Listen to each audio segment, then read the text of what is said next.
ini adalah surah yang ke-105. Surah yang ke-105. Bermaksudnya apa dia sekalian? Bila surah ke-105 bermaksud ianya adalah surah yang sedang menghampiri pengakhiran Al-Quran. Sebab dalam Al-Quran ada berapa surah semua sekali dalam Al-Quran? Jawab sikit, tak tahu tak? 114. Yes, ada 114 surah dalam Al-Quran. 114. Okay, good. Alhamdulillah, terbaik. Okay. So ada 114 surah dalam Al-Quran dan ianya yang surah kita nak bincang hari ini adalah surah ke-105. Maksudnya apa?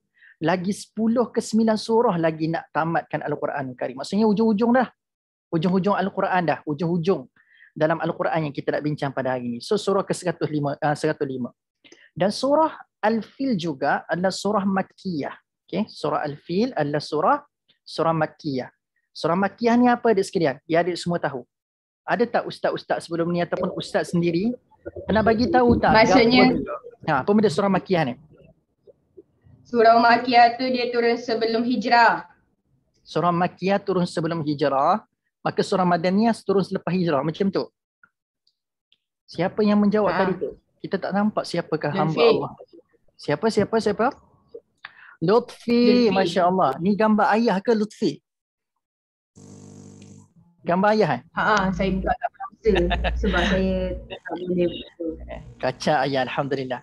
Jadi nak katanya adik-adik sekalian, surah Makkiyah ni, adik-adik sekalian ingat macam ni je. Yang ustaz boleh sebutkan secara basicnya, surah Makkiyah ni adalah surah basic secara basicnya surah Makkiyah ni kebanyakannya, tak semua, kebanyakannya surah Makkiyah adalah surah yang turun di Mekah.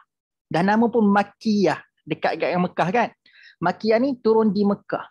Maka Madaniyah adalah surah-surah yang turun di Madinah. Tapi ustaz nak kata ini adalah kefahaman yang boleh dikatakan asas. Tetapi tidak semua surah yang kalau kata surah Makkiyah tu mesti turun dekat Mekah. Tidak.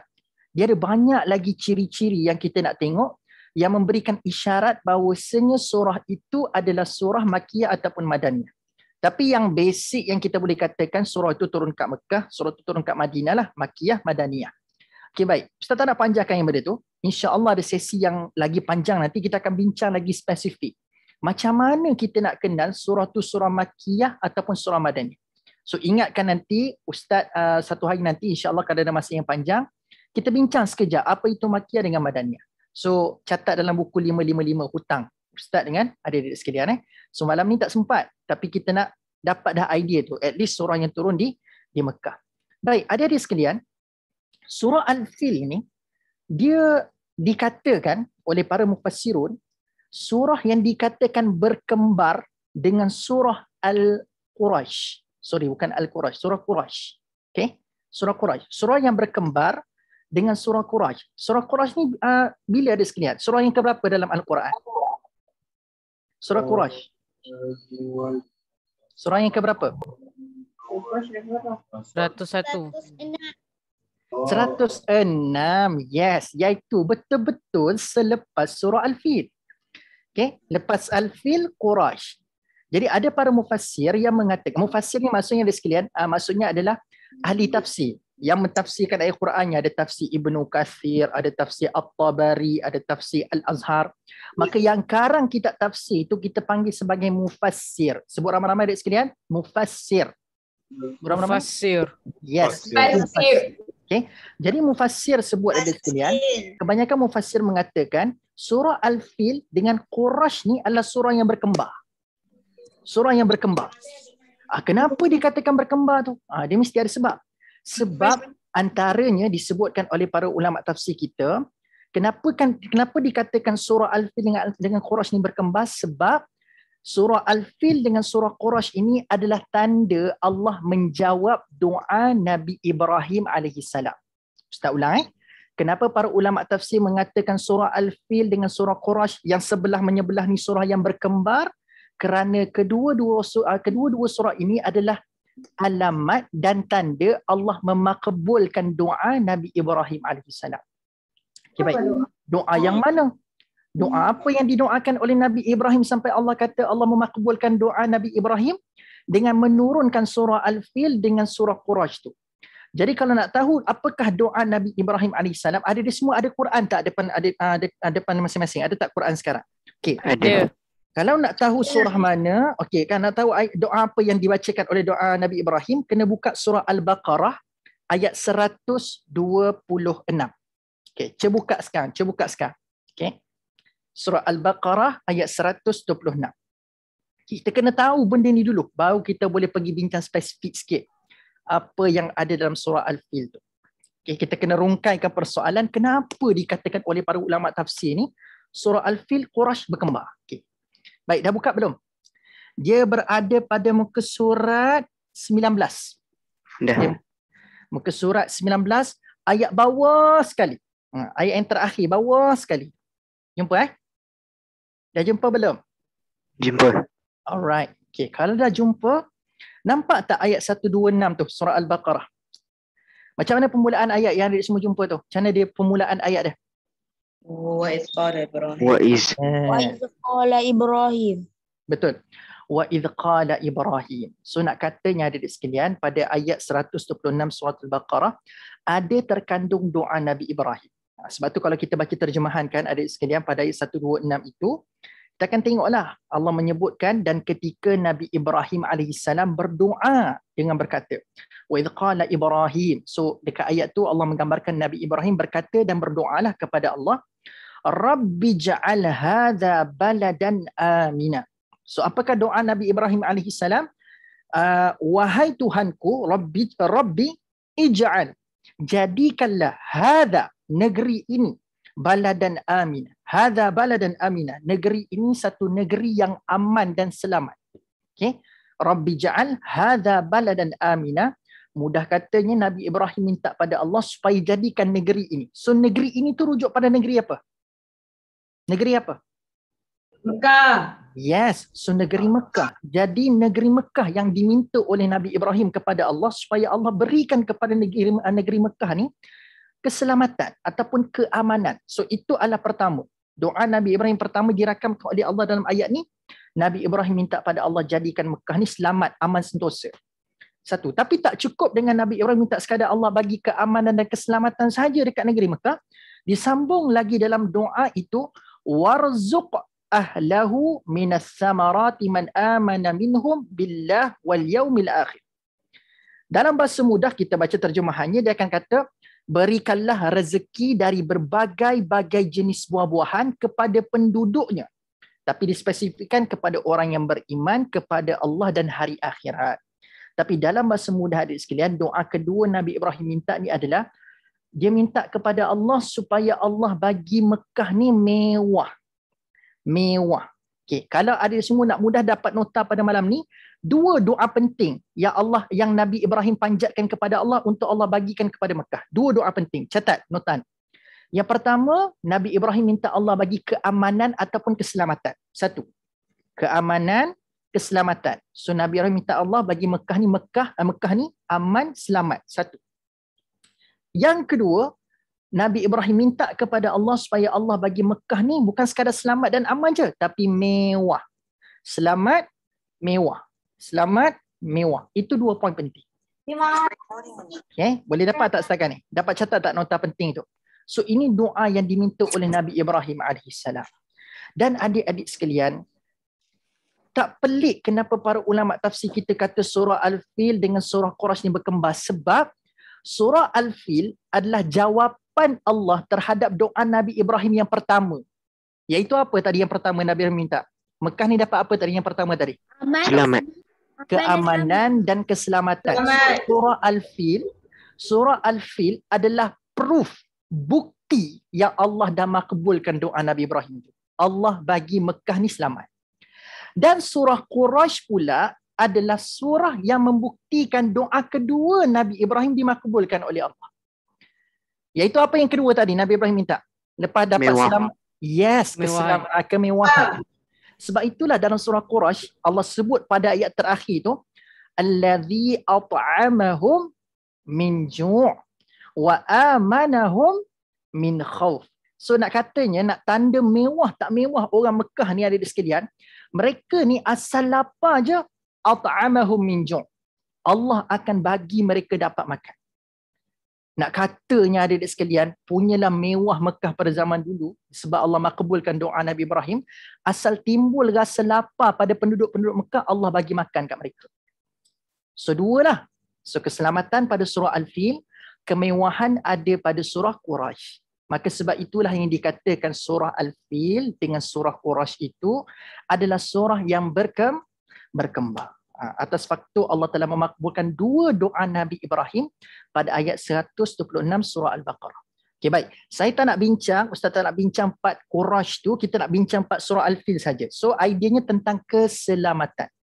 Baik. Ringkaskan cerita adik sekalian, dalam surah Al-Fil ni Allah mulakan dengan satu permulaan, satu introduction, satu muqaddimah yang sangat super.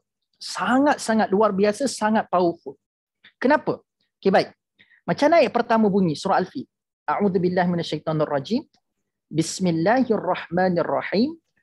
Alam tara kaifa fa'ala rabbuka bi ashabil fil. Okey, baik. Ustaz nak minta Ahmad Ibrahim. Abad Ibrahim Mishari. Nampak gaya macam Imam Mekah ni. Mishari. Imam Mishari, masya-Allah, Syekh Mishari, silakan baca terjemahan. Ustaz nak minta Ahmad Ibrahim Mishari bacakan terjemahan. Boleh tak baca terjemahan ayat pertama? Ayat pertama sahaja. Silakan Ahmad Ibrahim. Silakan. Halo suaranya, masya-Allah. Okey. Ya, ayat pertama. Ayat pertama terjemahan sahaja. Silakan. Muhammad memerhatikan bagaimana Tuhanmu telah bertindak terhadap pasukan bergajah. Okey. Ahmad Ibrahim tadi, adik Ibrahim ada sebut perkataan tidakkah engkau memerhatikan ya, Ahmad Ibrahim punya terjemahan. Betul tak? Ustaz dengar tadi Ibrahim sebut tidakkah engkau memerhatikan. Tadi Ibrahim sebut tu terjemahannya. Betul? Memerhatikan. Wow, terjemahan Ahmad. Boleh tak tunjuk Quran yang adik Ibrahim guna? Menarik. Boleh tunjuk tak? Okay, good. Okay, baik. Siapa yang terjemahan dekat sini adik-adik yang lain macam Ibrahim punya? Tadi Ibrahim sebut, tidakkah engkau memerhatikan? Tapi ada tak yang ada dekat dalam sesi kita pada malam ini 45 orang yang terjemahan dia tu nampak macam lain lah Ustaz. Saya tak nampak pula perkataan memerhatikan dekat dalam terjemahan saya. Saya pun memerhatikan. Faik pun memerhatikan juga. Saya memerhatikan. Oh, ramai juga. Oh, ramai yang memerhatikan. Wah, Masya Allah. Tapi adik sekian cuba tengok dekat depan skrin masing-masing. Ada terjemahan itu yang mengatakan tidakkah engkau mengetahui, betul? Kan? Tengok terjemahan dekat Quran depan ni. Yang ada dekat depan masing-masing sekarang kan? Dia tulis mengetahui kan? Mengetahui kan? Okey, baik. Kalau ada Quran adik-adik tulis memerhatikan, maka Alhamdulillah. Maka ini berita baik. Saya rasa, Ustaz rasa seronok bila adik semua dapat pendedahan bahawasanya terjemahannya adalah memerhatikan.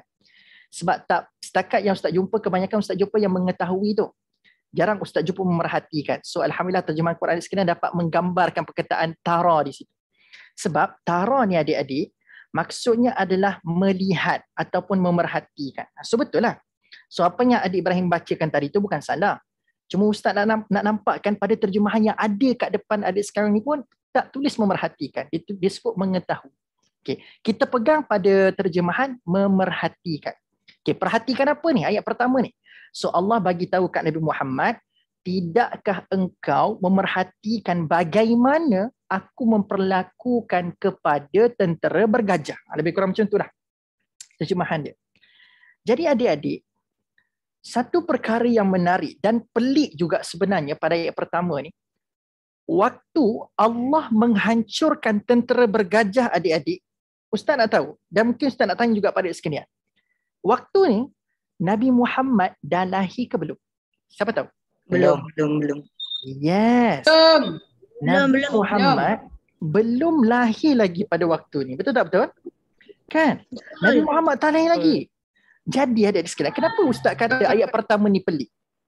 Dia pelik sebab Allah minta Nabi bukan dengar, bukan baca. Tapi Allah minta Nabi untuk apa? untuk lihat, untuk tengok. Persoalannya, kalau nak tengok, kalau nak lihat, mestilah seseorang itu perlu berada dekat tempat kejadian. Betul tak betul? Mesti orang tu kena ada kat tempat kejadian. Barulah layak untuk orang tu nak tengok sesuatu yang ada dekat depan mata dia.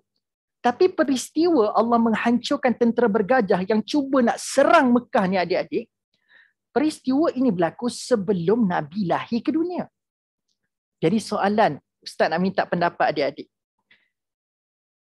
Kenapa Allah suruh Nabi tengok? Sedangkan Nabi tak ada pun dekat peristiwa tu. Nabi tak ada pun dekat situasi kejadian tu. Nabi tak ada kat situ. So apa yang Allah nak suruh Nabi buat sebenarnya? Bila Allah sebut tara. Tara tu memang absolutely maksudnya adalah tengok, lihat. Jadi macam mana Nabi nak tengok? Siapa ada pendapat? Adik-adik mengambil pengajaran daripada peristiwa tersebut. Mengambil pengajaran daripada peristiwa tersebut. Yes, betul. So macam mana? Kenapa lihat menjadi perkara yang signifikan? Tak boleh kena Nu'man, kalau kita dengar cerita tu pun kita boleh je ambil pengajaran. Tapi kenapa nak kena activatekan deria penglihatan? Bukan deria pendengaran. Dia kalau kita tak dekat peristiwa tempat kejadian, kita mungkin kata, kau dengar tak? Kau pernah dengar tak cerita ni? So kita kata dengar kan? Sebab kita tak dekat tempat kejadian. Kan? Atau kau pernah baca tak cerita ni? Kita tak dekat tempat kejadian, tapi kau baca tak berita ada orang kena bunuh semalam contoh. Kan baca, dengar kan lagi tepat. Patutnya Allah gunalah alam tasma' ataupun alam taqra'. Tapi kenapa Allah guna alam tara? Okay, tadi Nu'man kata, so kita ambil pengajaran. So ada dekat ruangan chat ni. So kalau ada, okey, dekat ruangan chat ni kata untuk menyaksikan. Macam mana tu Musa? Musa macam mana tu masuk Musa? Untuk menyaksikan tu, macam mana tu? Mungkin bila apabila satu benda disaksikan oleh seseorang tu macam apa, macam bukti yang lebih nyata, bukan hearsay atau dibaca. Maksudnya betul. Maksudnya Musa berpendapat bahawasanya cerita ni bukan sekadar satu yang disebar-sebarkan, satu hearsay ataupun satu dengar-dengar cerita saja, tapi ia telah jadi satu benda yang nyata. So taruh kat sini adalah benda yang telah nyata, benda itu berlaku kan. So betul juga kan? Betul juga. Okay, ada lagi pendapat lain tak? Ya, okay. Sebagai saksi. Saksi. Macam mana Nabi nak jadi saksi? Nabi tak ada kat situ. Afaf. Macam mana Afaf? Okay, baik. Okay, tak tahu kan? Okay. Tapi pelik tak? Menarik tak bila kita teropong, kita zoom in dekat satu kalimah tu? Ustaz, saya selama ni baca ayat ni selalu saya baca. Tapi jadi yang boleh terfikir kenapa Allah guna tengok. Sedangkan Nabi tak ada pun kat situasi kejadian. Ini tadabbur adik-adik. Okay? Ni akan menyebabkan kita rasa lebih teruja nak baca Quran. Wow, saya dah baca Ustaz banyak kali ayat ni. Saya tak pernah jumpa sepelik ini punya cara fikir. Okay? Baik adik-adik. Tahu tak kenapa Allah guna tarak? Sebab yang Allah nak suruh Nabi tengok pada waktu ini, Allah suruh Nabi tengok bukan dengan mata ni adik-adik. Allah tak suruh Nabi tengok dengan mata kasar. Sebab kalau Allah minta Nabi tengok dengan mata kasar, Nabi memang tak boleh tengok dengan mata kasar. Tetapi Allah minta, yes betul Musa, Allah minta Nabi tengok dengan mata hati. Yang tu. Yang ni yang Allah suruh Nabi tengok tu. So bila Allah minta Nabi tengok pada waktu ini, bukanlah dengan mata kasar sebab Nabi tak ada dekat tempat kejadian. Tetapi Allah minta Nabi ni, kau tengok cerita ni. Walaupun kau dengar cerita ni daripada aku ya Rasulullah, tetapi aku nak kau tengok cerita ini dengan mata hati kau. Okay, Ustaz bagi contoh. Ustaz bagi contoh. Sebab ada orang hari ni, dia sekadar tengok dengan mata kasarnya saja tapi tidak melihat dengan mata hati. Ada seorang depan mata kita. Contoh, ada dua orang. Ada A, ada B. Dan dekat depan A dan B ini ada orang tengah susah. Ada orang tengah susah. Barangkali tak cukup makan, dah berapa hari tak makan nasi dan sebagainya. Nampak tanda-tanda dia sedang memerlukan bantuan pada waktu itu. Tapi ada A dan B sedang melihat orang yang sedang memerlukan bantuan ini. Tapi ada individu yang pertama ini, yang saya panggil sebagai A ni. A tengok, dia bukan sekarang nampak ada orang tengah susah. Tetapi dengan mata hatinya, dia merasakan macam, aku tak boleh ni, aku kena tolong. Aku kena tolong juga meringankan beban orang. So nak katanya, itu situasi yang pertama berlaku kepada yang A. Tapi ada pula yang orang B ni adik-adik. Bila mana dia tengok orang yang sama macam mana A nampak tadi, B tengok tapi dia sekadar rasa macam, okey, susah, macam tu. Nampak tak? Lihat pada orang yang sama. Tapi apa yang muncul kat hati dia berbeza. Betul tak betul? Okey, tak payah pergi jauh. Mungkin macam cerita pasal orang susah tak susah ni mungkin ada yang faham, ada tak faham. Baik. Kita ni, contohlah, katakanlah adik-adik semua ni, 45 orang ni, semua datang daripada sekolah yang sama. Semua datang daripada sekolah yang sama. Dan katakan adik-adik semua datang daripada semua satu batch yang sama. Okey, kata-kata tingkatan 4. Okey, semua tingkatan 4 belaka. Di sekolah yang sama. Tapi adik-adik sekalian, waktu kita dekat dalam kelas yang sama, 45 orang ni, datang cikgu sejarah masuk dekat dalam kelas. Semua orang nampak cikgu sejarah yang sama.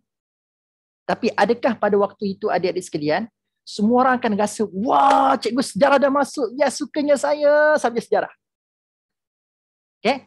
Ada orang akan rasa, yes, seronok gila subjek sejarah ni. Kan, ini subjek yang saya tunggu-tunggu selama ini. Bila, saya memang tak sabar-sabar nak menanti cikgu sejarah masuk. Ini subjek yang paling saya minati. Tapi ada sekalian, adakah semua orang akan rasa perasaan sedemikian? Adakah semua akan rasa perasaan sebegitu? Tak. Sebab akan ada berapa ketul je dalam kelas tu yang memang ternanti-nanti subjek sejarah. Dia melihat cikgu sejarah yang sama dekat depan, tetapi ada 2-3 orang saja yang akan melihat cikgu sejarah dengan penuh rasa teruja nak belajar sejarah pada hari tersebut. Sama juga dengan cikgu matematik masuk. Tak semua orang akan teruja nak belajar matematik. Betul tak? Ada orang yang nampak cikgu sejarah yang cikgu matematik yang sama, tapi dia nampak itu adalah cikgu musuh ketat dia. Ini musuh ketat dia ni. Cikgu yang menjadi musuh ketat saya sudah masuk dalam kelas. Tapi ada orang yang suka sangat subjek matematik, dia akan nampak ini cikgu favourite saya dah masuk dalam kelas. Nampak tak? Lihat kepada sesuatu yang sama. Tapi kalau melihat dengan mata kasar, kita akan nampak cikgu-cikgu lah. Tapi mata hati ni adik-adik. Yang ni mata hati ni yang kita nak bincang pada hari. So bila Allah suruh Nabi Muhammad tengok dengan tara dalam ayat ni. So tara dalam ayat ni adalah melihat bukan dengan mata kasar, tapi melihat dengan mata hati. Supaya apa? Supaya Nabi tak tengok cerita tu berakhir dengan sekadar tengok, cerita tu, hancur, tentera bergajah, okey. Macam tu tak? So kalau orang yang melihat dengan mata hati adik-adik, dia akan ambil pengajaran seperti mana yang disebutkan oleh siapa tadi? Oleh Musa ke apa tadi? Pengajaran. Ke Nu'man sebut tadi. Saya Yes, betul Nu'man. So Nu'man sebut tadi ambil pengajaran. Maksudnya bila kita melihat dengan mata hati, kita akan melahirkan tindakan daripada apa yang kita lihat. Tidak sekadar kita berakhir dengan mengucapkan, saya tahu. Tapi orang yang melihat dengan mata hati, dia akan melahirkan rasa pada apa yang dilihat. Mungkin dia akan simpati. Contoh macam lihat pada orangnya apa? Orang yang tengah susah tadi kan. So kalau orang yang melihat dengan mata hati, dia akan rasa something. So dia akan rasa simpati ke, dia akan rasa nak tolong orang tu ke. So itulah tanda orang tu melihat dengan apa? Dengan mata hati dia. So adik-adik sekalian, sama juga dengan kita melihat Al-Quranul Karim, kita baca Quran pada hari ini. Ada orang yang melihat dengan mata kasar, dia boleh baca, alam, tara, kaifa. So orang yang melihat mata kasar, dia akan nampak susunan huruf menjadi kalimah. Susunan kalimah menjadi ayat. Susunan ayat menjadi surah. Itu orang yang melihat dengan mata kasar. Tapi orang yang melihat dengan mata hati, mereka akan melihat setiap ayat-ayat, setiap huruf dalam Al-Quran ini, perlu saya berikan masa untuk saya mentadaburnya. Itu orang yang lihat dengan mata hati. Ada faham? Okay. So nak kata dia sekalian, ini pentingnya. So nak katanya, surah Al-Fil ni, ayat pertama ni, adalah surah yang sedang menjentik mata hati kita yang buta dan leka untuk dibuka. So bermula pada hari ini sekalian, lihatlah sesuatu benda yang ada kat depan mata kita ni, bukan dengan mata kasar, tapi dengan mata hati. Malam ni kan, sebelum tidur adik semua akan baca surah Al-Mulk kan? Surah Al-Mulk kita akan baca pada malam ni. Dan perasan tak dalam surah Al-Mulk, ada berapa banyak benda Allah suruh kita tengok pada malam ni.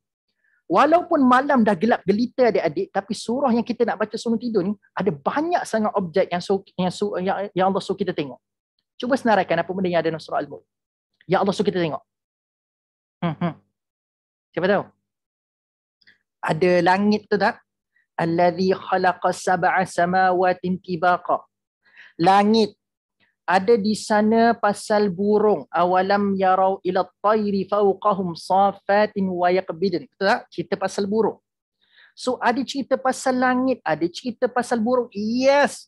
Sofia Ubaidi Rahmat. Pun ada ayat terakhir surah Al-Mulk, Allah sebut tentang qul ara'aytum in asbaha ma'ukum ghawra.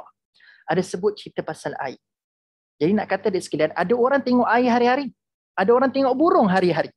Ada orang tengok langit hari-hari, tapi tak rasa apa. Dia sekarang nampak langit tu langit, air tu air, dan dia nampak apa benda lagi? Dia nampak burung tu burung. Tapi orang yang melihat dengan mata hati, dia akan tengok burung, dia akan nampak Allah. Dia tengok langit, dia nampak pencipta bagi langit. Dia tengok air, dia akan nampak pencipta bagi air. Itu orang yang melihat dengan mata hati. Boleh kan? Walaupun cerita ni dah berlaku, dah beribu tahun dah ada di sekalian, tapi dapat pengajaran tak kat kita? So pengajaran pertama, lihat sesuatu dengan mata hati. Baik, Ustaz Darin akan cerita sebab lepas ni Ustaz nak serahkan pada Ustaz Zanik untuk nak bincangkan dengan adik sekalian untuk aktiviti sikit, tapi Ustaz Darin akan cerita ni. So surah Al-Fil adik sekalian cerita tentang ada satu tentera ni, tentera Abrahah yang dikatakan tentera bergajah ni lah. Sebab kenderaan yang mereka pacu untuk menyerang kota Mekah ataupun dah lebih spesifik Ustaz katakan mereka nak hancurkan Kaabah. Okay, baik adik sekalian, Kaabah siapa bina?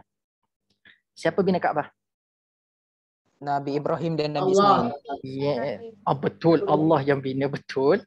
Tetapi kita akan katakan Nabi Ibrahim dan Nabi Ismail lah antara jasa yang telah, antara dua orang figura anbiya kita yang telah berjaya untuk membuat satu legasi kepada umat Islam. Itulah Kaabah itu. Okay, Kaabah tu Nabi Ibrahim dengan Nabi Ismail. Dan adik-adik sekalian, maka bila Nabi Ibrahim yang bina Kaabah ni, maka kan Nabi Ibrahim dah minta kepada Allah, ya Allah, bagilah Mekah ni selamat. So bila sebut Mekah ni selamat, termasuklah Kaabah yang telah dibina oleh Nabi Ibrahim. Tu dia minta pada Allah untuk selamatkan. So sekarang ni ada satu batalion tentera sedang menuju Mekah untuk nak hancurkan Kaabah. Takkanlah doa Nabi Allah Ibrahim AS Allah nak sia-siakan? Adik-adik sekalian nak tahu tak? Mereka ni tak sempat nak sentuh pun Kaabah ni. Tentera-tentera bergajah ni, mereka ni tak sempat sentuh pun Kaabah. Mereka baru on the way nak pergi. Anda tahu OTW? Kan? Baru on the way je nak pergi adik-adik. Tak sempat sampai lagi. Tapi Allah telah binasakan mereka semua adik-adik sekalian. Punyalah Allah nak betul-betul mengiyakan, memakbulkan doa Nabi Ibrahim ayat 126 surah Al-Baqarah tadi. Maka on the way nak pergi lagi dah. Mereka terniat dah. Dan mereka sedang bergerak untuk menuju ke Kaabah. Untuk hancurkan Kaabah. Allah dah memberikan keselamatan di awal lagi. Tak sempat buat apa-apa lagi adik-adik. Dan adik-adik sekalian, menariknya dalam banyak-banyak perkara yang Allah paparkan tentang tentera ini, Allah paparkan tentera-tentera ini sedang memacu kenderaan yang bernama gajah. Dia boleh je banyak perkara-perkara yang Allah berspesifikkan. Mereka pakai baju besi ke, mereka bawa pedang ke, mereka bawa senjata ke. Tapi kenapa dalam banyak-banyak kelengkapan yang ada pada tentera pada waktu itu, Allah sebut mereka bawa gajah. Dan kita semua tahu, cara Allah hancurkan tentera-tentera ni semua ni, Allah hantar apa? Ada tayran ababil tarmihim bihijaratin min sijil. Allah ada hantar tayran ababil, burung ababil, plus Allah kata ada batu yang dibakar dengan keras dan batu-batu itu telah terkena kepada semua tentera-tentera termasuk gajah pada waktu itu. Adik-adik sekalian, apa kita boleh belajar? Dan ini juga memberikan jawapan kenapa dalam banyak-banyak perkara tentang tentera Allah spesifikkan mereka pacu gajah. Sebab apa? Sebab adik-adik sekalian, adik-adik semua pernah tengok tak cerita what we call it Jungle Book. Pernah tengok cerita Jungle Book? Have you seen this story? This film? Pernah tengok tak cerita Jungle Book? Pernah. Pernah kan? Cerita Jungle Book, adik-adik sekalian, ada ingat tak babak last sekali tu? Yang hutan terbakar. Ingat lagi tak cerita tu? Part last sekali dalam cerita Jungle Book tu kan, ada babak hutan terbakar. Ingat lagi tak? Ingat. Kan? Waktu hutan terbakar tu adik sekalian, kan semua haiwan-haiwan kalut duk lagi. Tahu tak kalut? Kalut ni, apa dah kalut? Oh, kalut. Yes, kelang kabut. Bertempiaran kelang kabut duk lari. Kan? Tetapi cuba tengok apa haiwan yang paling relax pada waktu itu meredah api-api kecil. Api besar dia tak pergi, tapi api kecil dia pijak macam tu lah. Dia lari tu, di saat semua haiwan sedang mengelakkan diri daripada terkena api, tapi ada satu haiwan ni, cuba tengok cerita Jungle Book tu balik. Dia redak api kecil macam tu lah. Haiwan apa? Gajah. Nah. Tahu tak? Jadi nak kata dia sekalian, api dengan gajah ni, gajah ni boleh tolerate lagi dengan api, adik sekalian. Dia boleh bertolak ansur, dia boleh lagi adapt dia punya badan tu dengan api. Nak kata itu kelebihan gajah. Dan gajah ni, adik sekalian, kulit dia sangat tebal. Kulit dia sangat tebal.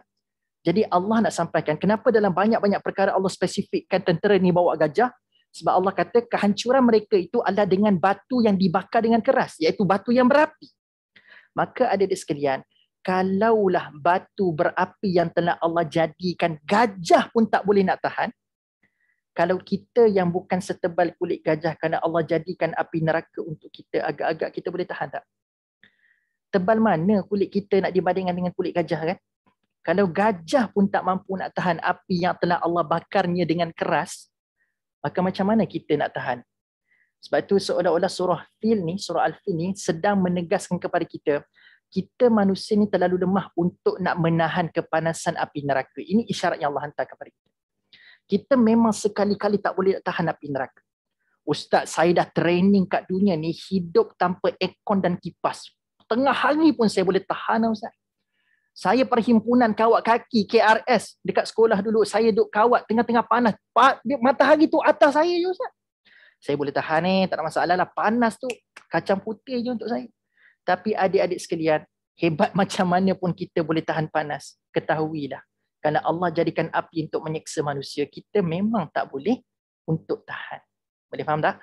So adik sekalian, nak tahunya saya tutup cerita ni dengan apa adik sekalian. Surah Al-Fil juga di samping Allah bagi tahu Allah hancurkan mereka semua. Dan kenapa Allah pilih gajah untuk diketengahkan. Yang ketiga adik sekalian, Allah spesifikkan juga macam mana bila batu tu terkena dekat kulit-kulit orang-orang ataupun terkena kulit tentera-tentera bergajah pada waktu itu. Allah spesifikkan pada ayat terakhir adik-adik, Allah sebut apa? Faja'alahum ka'asfim ma'kul. Allah kata bila terkena satu batu yang Allah jadikan dibakar dengan keras itu, terkena satu batu, Allah tak kata terkena batu tu dia pun hancur terus. Tak. Allah spesifikkan macam mana seksaan Allah jadikan kepada tentera bergajah. Terkena satu batu, Allah kata dia punya merebak, terbakar tu, dia punya pembakaran ataupun kepanasan tu merebak, seolah-olah Allah kata ka'asfim ma'kul. Seolah-olah apa? Ada ulat yang sedang makan daun. Boleh imagine tak adik-adik? Bila terkena satu batu, kena kat kulit, dia tak hancur terus satu badan. Zaf. Dia tidak mati instantly. Dia bukan sudden death. Tahu tak sudden death? Bukan terus mati, tidak. Tapi Allah datangkan waktu nak mati tu, Allah bagi istilah bahasa Inggeris kita sebut sebagai killing them softly. Allah bunuh mereka slowly, sangat-sangat perlahan. So Allah nak bagi mereka rasa sedikit demi sedikit kulit mereka dimamah sikit demi sikit kepanasan daripada api.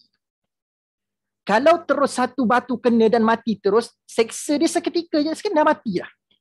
Tapi bila terkena, dia merebak seperti ka'asfim ma'kul. Allah gambarkan, inilah detik-detik kematian mereka yang penuh dengan kesiksaan.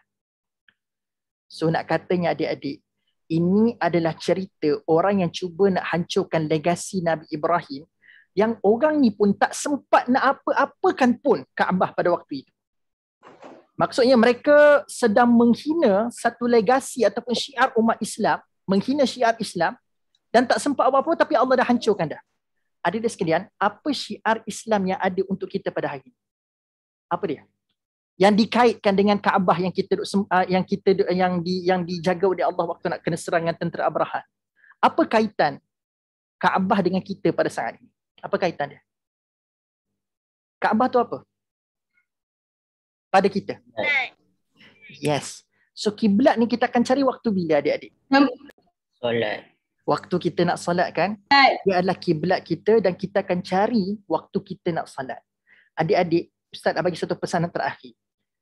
Orang pada zaman ni yang Allah hancurkan, orang ni tak sempat buat apa-apa pun lagi pada Kaabah ni. Dia jadi macam kena cerita ni, kalau dah sempat hancurkan sedikit Kaabah tu, tercalar sikit Kaabah, maka Allah hancurkan tentera ni. Cerita tu tak berlaku macam tu adik-adik sekalian. Ceritanya adalah orang tu bawa on the way nak pergi, Allah hancurkan dah.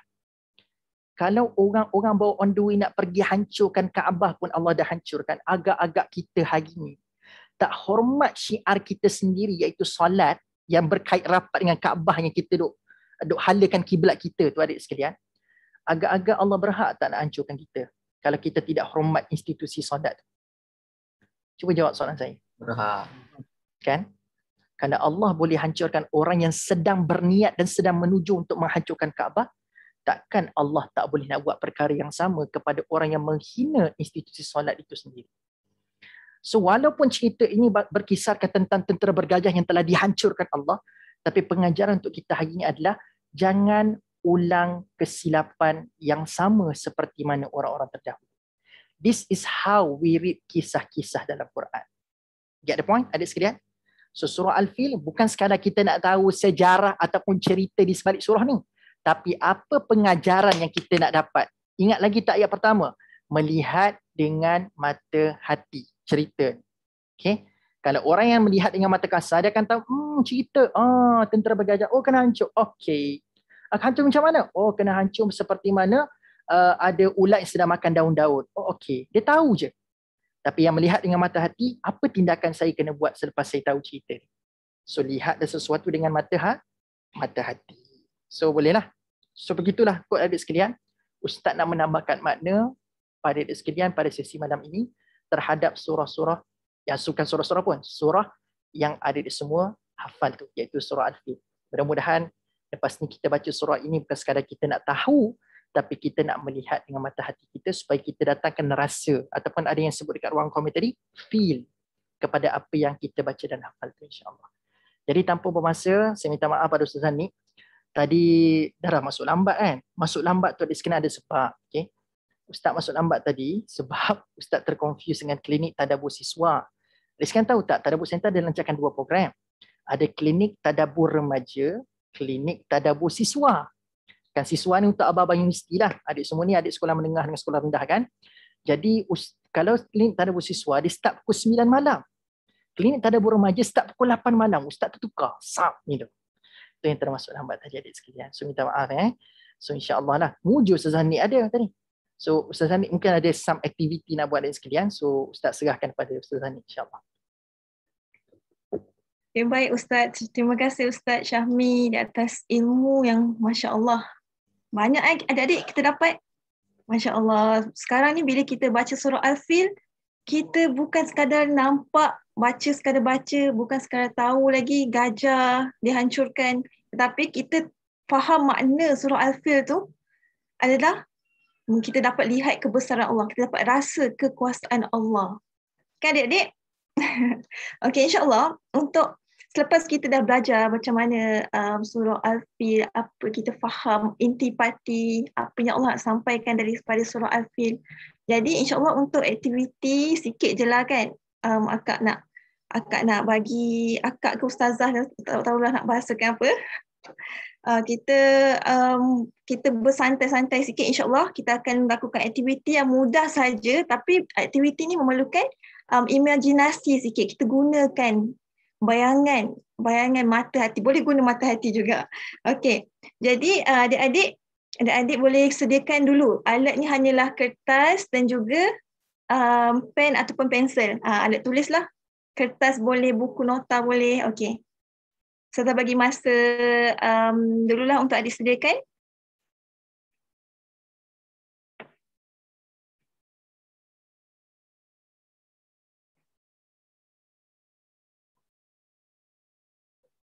Okey. Okey, siapa yang dah sedia boleh cakap dah sedia. Dah sedia. Dah sedia. Dah sedia Okey. Okey, insya-Allah. Aktiviti ni sekejap je, iaitu adik-adik kena bayangkan Ustazah akan bagi satu situasi. Ustazah akan bagi tahu, bayangkan adik-adik sekarang ni adik-adik ada macam kena masuk hutan. Okay, ada aktiviti program sekolah. Pernah masuk hutan tak semua? Pergi camp kan? Mesti pernah kan? Camp KRS, camp uniform. Pernah kan? Okay. Tapi kalau kita kat sekolah, kita pergi dengan satu pasukan, dengan guru-guru, dengan kawan-kawan kan? Tapi kali ini, kita pergi seorang-seorang masuk hutan. Seorang-seorang. Jadi itu macam amanah adik tiba-tiba kena pergi ke hutan. Okey, adik pergi ke hutan, kemudian bayangkan dulu. Dah masuk dah okey, dah bayangkan dah. Okey. Bila adik-adik pergi masuk ke hutan, adik-adik bawa dah kompas, dah bawa dah alat-alat untuk adik survive dekat dalam tu. Tetapi ditakdirkan Allah, alat-alat tu semua rosak. Kompas tak berguna. Dan adik seorang-seorang ni. Kemudian adik-adik pun tak tahu nak minta tolong siapa, tak ada telefon, teruskan berjalan dalam hutan. Kemudian adik-adik memang maksudnya boleh dikatakan adik-adik dalam kesusahan lah. Kita tak tahu nak minta tolong siapa. Kemudian jalan-jalan sesat pula sampailah hari lewat malam.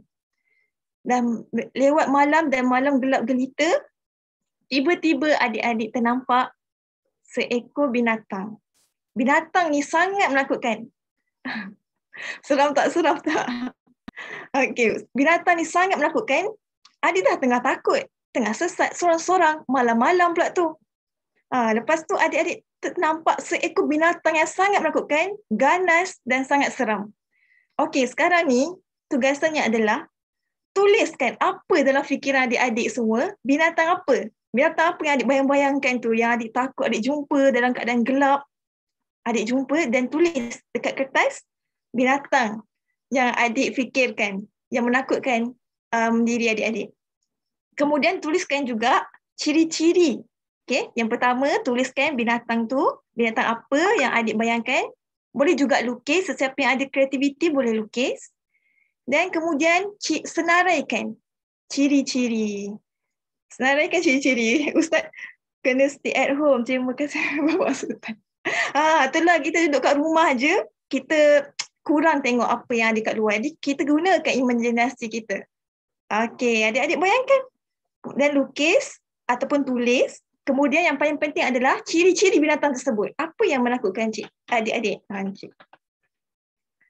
Okey, Ustazah bagi masa Jelas kalau tak jelas, hantu. Razin nampak hantu, Masya Allah. Ni binatang. Hantu.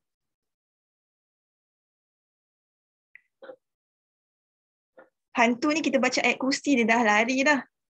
Binatang macam mana? Binatang lah satu ke banyak boleh. Macam sekumpulan monyet ke apa. Boleh. Yang penting binatang dan apa ciri-ciri yang ada pada binatang tu yang adik buat takut. Mungkinlah dia punya fizikal dia ke. Okey, jelaskan di kertas. Nanti ambil masa, nanti Ustazah akan panggil lah untuk saya dengar apakah binatang yang adik bayangkan tu. InsyaAllah.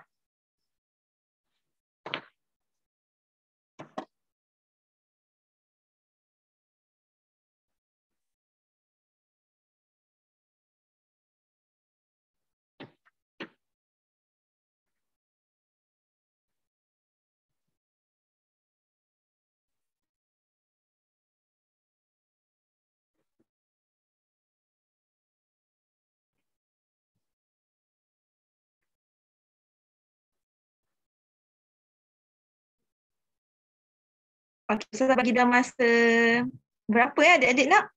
Dalam masa 2 minit? Okey, 2 minit boleh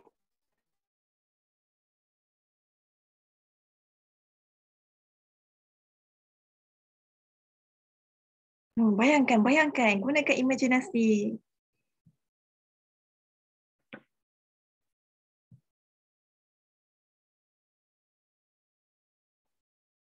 Kalau boleh yang ciri-ciri yang hebat-hebat tau. Yang memang betul-betul takut lah binatang tu. InsyaAllah.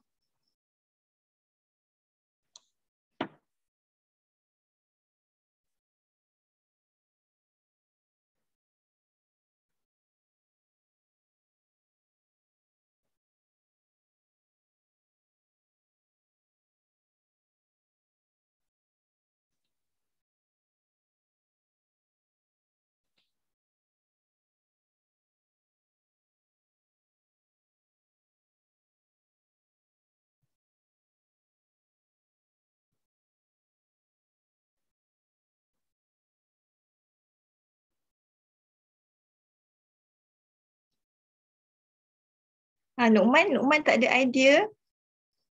Nu'man bayangkan. Mesti ada binatang yang Nu'man takut. Boleh berimajinasi.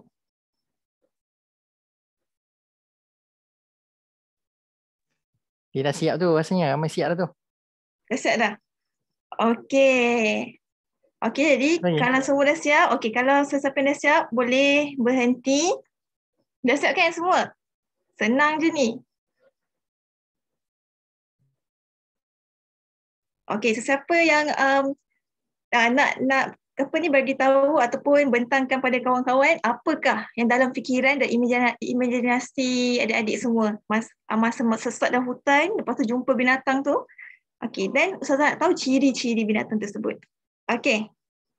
Siapa yang dah start tadi? Insyirah. Saya. Siapa? Lutfi. Lutfi dulu boleh? Lutfi cuba bentangkan.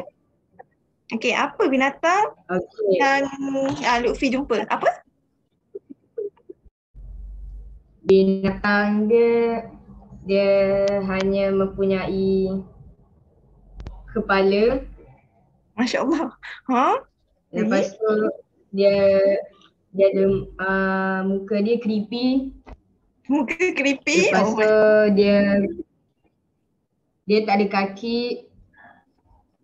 Binatang. Dia bertanduk. Lepas tu mata dia berdarah. Allahu Akbar. Masya Allah.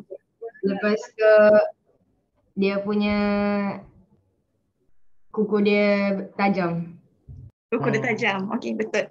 Boleh. Itu ciri-ciri binatang lah tu, tapi kita tak tahu apa nama binatang tu. Binatang tu mata berdarah, Masya Allah. Mungkin baru lepas serang dengan harimau ke kan? Terima kasih Lutfi atas perkongsian. Memang menakutkan. Memang seram, memang takut. Ada siapa lagi yang nak kongsikan? Selain daripada adik Lutfi? Ahmad Ibrahim Mishari. InsyaAllah. Apa yang Ibrahim bayangkan? Apa binatang yang Ibrahim jumpa? Apa? Tunjuklah. Tak apa, semua nak tahu ni. Kita orang semua nak takut sama-sama ni. Senang. Dalam nama Ibrahim, Nabi Ibrahim saya sebut pada kisah Nabi Ibrahim tadi. Lepas tu Mishari Imam Mekah pula. Masya Allah. Nama Masya Allah. Silakan Syekh Mishari. Tadi nak kongsikan kan? Tu. Boleh bagi tahu apa binatang tu, ciri-ciri dia? Kalau tak nak tunjuk tu bagi tahu binatang apa, ciri-ciri dia. Tak tunjuk pun tak apa. Burung helang. Burung helang. Jadi ciri-ciri burung helang? Kukunya tajam kan? Kuku tajam kan? Lagi? Yang tajam. Itu saja. Tak apa. Memang burung helang memang menakutkan. Sebab burung helang ni memang antara binatang yang kuat. Dia suka membaham. Bukan burung biasa-biasa. Siapa lagi nak berkongsi dalam 2 orang? InsyaAllah ada 2 orang lagi ke? Rugi dah kalau tak ambil kesempatan ni untuk kongsikan. Masuk YouTube ni, masuk YouTube. Masuk YouTube ni. Cepat. Saya. Silakan. Siapa tu? Afaf Hanina. Afaf. Silakan Afaf. Afaf. Silakan. Nama haiwan tu beruang. Beruang. Apakah ciri-ciri beruang tu? Yang menakutkan tu, yang ganas. Kuku dia tajam. Lepas tu dia besar, omnivore. Dengan dia lagi kuat daripada kita. Kuku tajam, besar, omnivore. Masya Allah. Lagi kuat daripada kita. Lagi kuat daripada kita.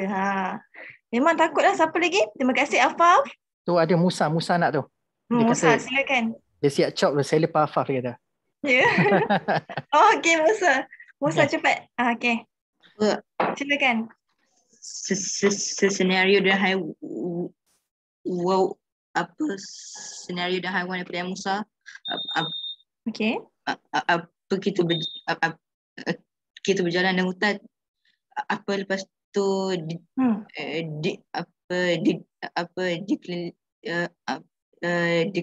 dikelilingi monyet melolong. Jadi dia takut lah. Jadi yang monyet melolong tu apa dia kawanan yang besar daripada depan dan atas. Masya Allah. Jadi kita tak boleh lari. Jadi kita tak boleh lari. Kalau kita nak lari pun monyet dari atas tu boleh lompat di kita lah, habis lah. Betul. Sekawanan monyet. Sekawan, segerombolan monyet. Apa dan sebab dia monyet menolong situasinya pun sangat bising dan telah lakukan. Okay, terima kasih Musa. Masya Allah. Terbaik. Ada senario, ada cerita lagi. Masya Allah. Okay, jadi memang menakutkan. Ada tengah tersesat seorang-seorang. Kemudian ada monyet pula. Ada kat atas, kat bawah, ada kat kiri kanan. Masya Allah. Memang menakutkan. Jadi adik-adik, insya Allah kita tutup sesi pembentangan. Kan ada sesiapa nak berkongsi lagi? Dia rasa kalau dia tak present binatang dia malam ni, dia rasa dia tak boleh tidur lah, dia kata. Nanti tak boleh tidur, menyesal. Saya tak sempat present, Ustaz, saya tidur malam ni. Contohlah, dia kata. Ada tak lagi yang nak kongsi? Tak ada dah? Saya. Okay, last. Okay, last. Siapa yang terakhir tu? Siapa tu? Saya. Okay, Mubin handsome. Silakan Mubin handsome. Mubin handsome. Okay, silakan. Dia mata tajam. Lepas tu bertaring. Tak ada tangan. Tak ada kaki.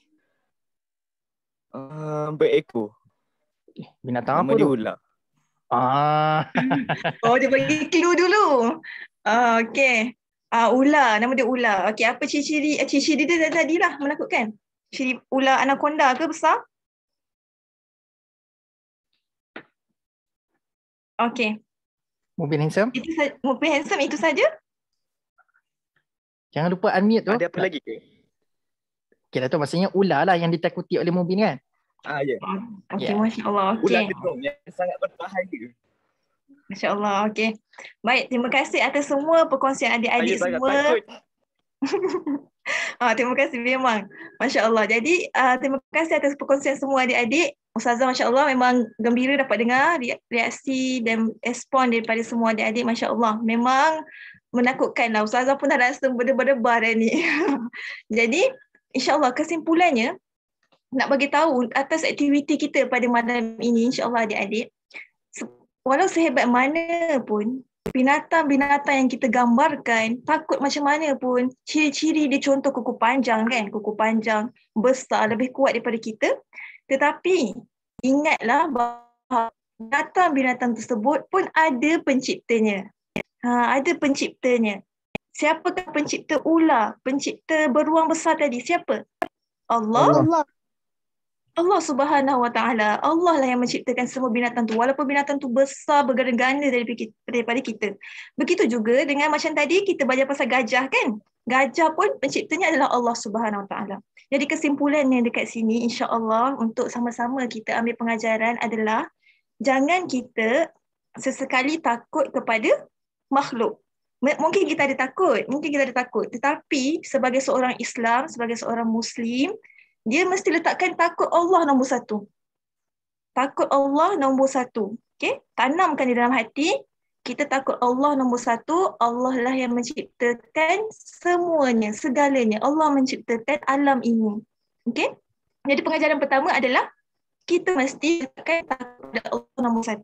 Dan insya-Allah apabila kita letakkan Allah nombor satu, ingatlah kalau kita berdoa pun, binatang-binatang tu pun ada Tuhan. Binatang-binatang tu pun akan patuh kepada kita. Tak mustahil binatang tu akan patuh pada kita. Dia tiba-tiba tak jadi baham kita.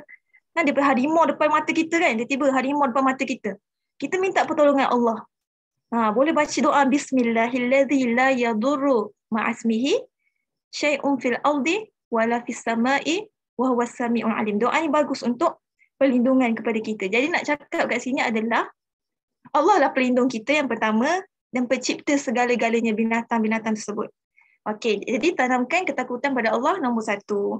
Yang kedua adik-adik, pandanglah sesuatu yang kita gambarkan tadi tu, jangan sesekali melebihi kita takut kepada Allah. Kita tanamkan pandang itu dengan mata hati.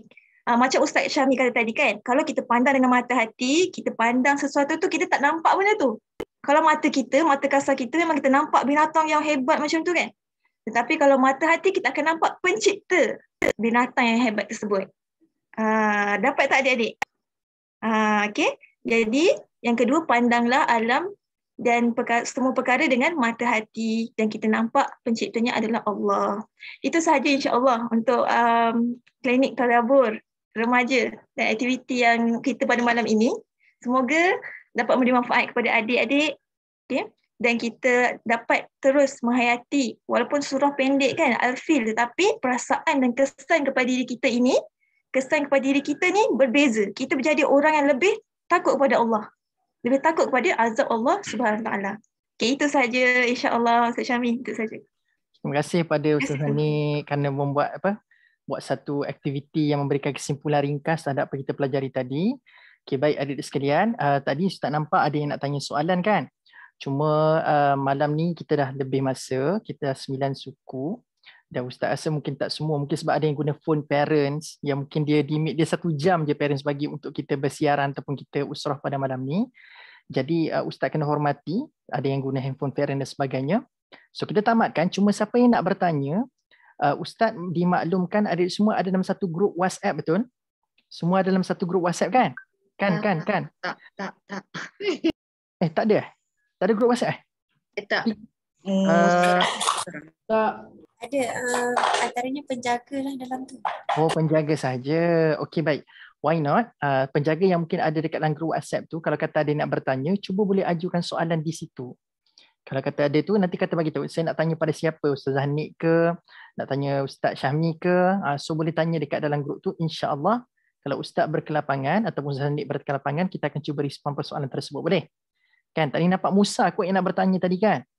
Okay, jadi Ustaz sangat seronok bila ada yang suka bertanya dekat dalam sesi ni. So boleh gunakan medium yang ada. So kita boleh tamatkan sekarang dan kita boleh manfaatkan medium WhatsApp tu untuk bertanya dan bersoal jawab insya-Allah. Okay, baik. Terima kasih semua yang ada pada malam ni. Kalau sebelum ni kan ada berapa orang saja Ustaz boleh sebut nama seorang-seorang. Zahara, Faik kan. Kita boleh sebut nama seorang-seorang kan Faik kan? Ingat tak? Kan habis kelas Ustaz boleh sebut nama seorang-seorang lagi pada zaman dulu. Tapi dah ada 48 orang pada malam ni, alhamdulillah. Ini perkembangan yang baik. Mudah-mudahan istiqamah adik semua. Dan harapnya apa yang adik semua dapat pada malam ni boleh kongsikan kepada kawan-kawan. Apa yang saya boleh belajar malam ni, boleh kongsikan kepada kawan-kawan. Dan biar kawan-kawan pun turut rasa keajaiban setiap kalam Tuhan yang kita baca setiap hari tu adik sekalian insya-Allah. Jadi wallahu a'lam bissawab. Terima kasih semua sekali lagi. Selamat maju jaya. Siapa yang katanya ada bengkel UPKK tadi ke apa ke semua, selamat maju jaya. Dan mudah-mudahan Allah permudahkan urusan kita semua di dunia dan juga di akhirat insya-Allah. Aqulu qawli hadza wa astaghfirullahal azim li wa lakum. Kita tangguhkan sesi pada malam ini dengan membaca tasbih kafarah wa suratul asri. Subhanakallahumma wa bihamdik asyhadu an la ilaha illa anta astaghfiruka wa atubu ilaik. Bismillahirrahmanirrahim. Wal 'asri innal insana lafi khusrin illa alladhina amanu wa 'amilus solihat wa tawassaw bil haqq wa tawassaw bis sabr.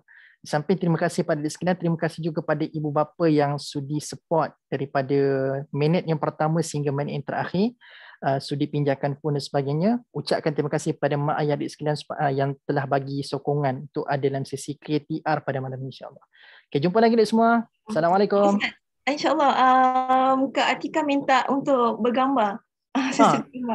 Adik-adik semua boleh buka tak gambar, boleh buka tak kamera sekejap. Kita nak post, kita nak ambil gambar ni. Kita nak sebarkan muka adik sekalian ni di persada dunia insya-Allah. InsyaAllah boleh buka kamera masing-masing.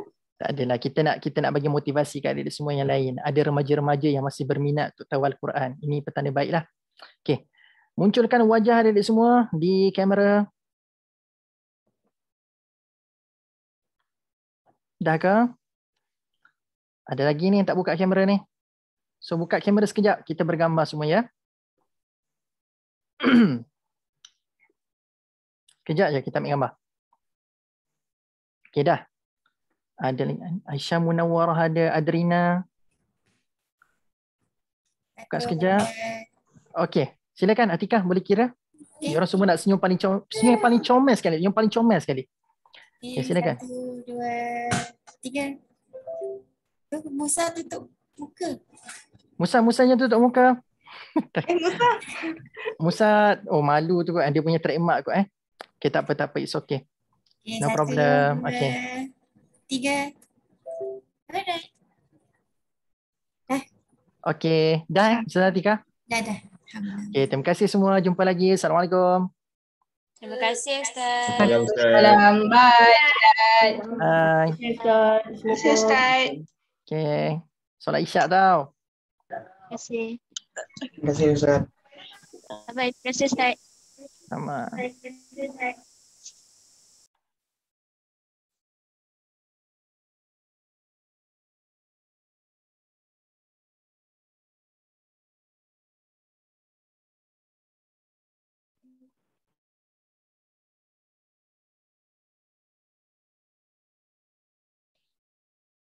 Terima kasih semua. Okey, Assalamualaikum.